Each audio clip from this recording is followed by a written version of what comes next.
Are you considering eloping but worried about offending family and friends? I'm here to suggest considering that it should and can be a guilt-free decision. In this video, I'll show you how to elope without guilt and share some things you can incorporate so that you don't offend family and friends.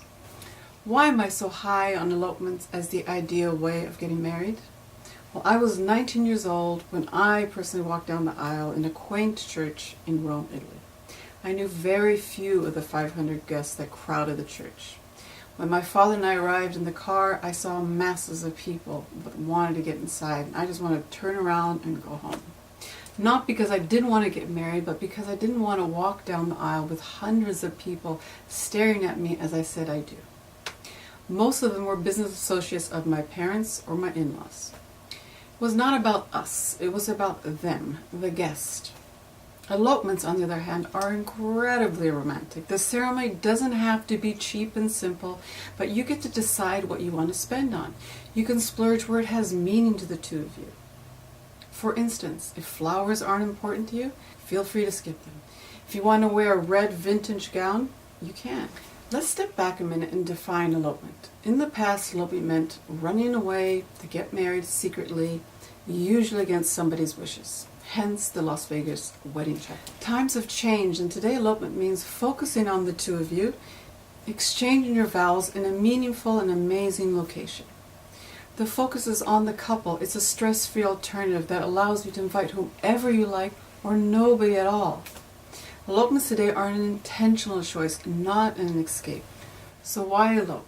In my experience, couples elope for many reasons. Some are because they're shy and they don't like large parties. They don't like the stress of the traditional wedding. They could use their money for a down payment of a house.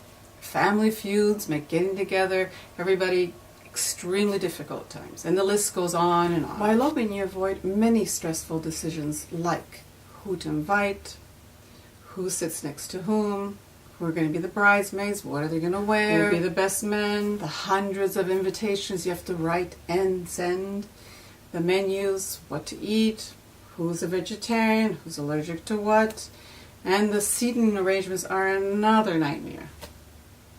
What's a wedding about after all? It's about two people making a pledge to each other. You don't really need the whole world to watch you get married. Times have changed.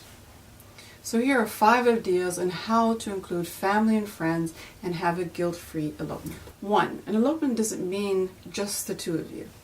There are all sorts of elopements. You can invite a handful of people, intimate family, or just a few best friends. 2. You can live stream your wedding so people can be present wherever they are. 3. You can have a reception or a party when you get back home. Many couples I've photographed have opted for a party a month or 2 later. You just want to make sure that your photographs of your actual wedding are ready so you can share that with everyone. And they feel part of your wedding. 4. You can have a small or large party, something simple such as cocktails or brunch with a theme that reflects the location of your elopement. At the party, you can showcase all your photos and maybe even a wedding video. 5. Send out an announcement before you elope, including an invitation to the post-wedding party so nobody feels left out. And last of all, I'd like to offer a few suggestions of what to avoid when eloping. It's a bad idea to post elopement pictures on social media if nobody knows you've gotten married. If you have kids, be sure to involve them in some way. I've seen couples bring their kids, and I've seen them leave their kids at home. Either way, it's okay. Just make sure they know what's going on. Telling just one family person and swearing them to secrecy, it puts too much pressure on the person you tell. Tell everybody or tell nobody. Anyway, I've given you some ideas on how to have a guilt-free elopement. In my new book, The Elopement Experience, I have a whole chapter called The Etiquette of Eloping that goes more in depth on this topic. The book is a complete guide to designing a magical, intimate elopement and is now available on Amazon in 3 versions: Kindle, paperback, and hardcover. Thank you for watching, and ciao ciao.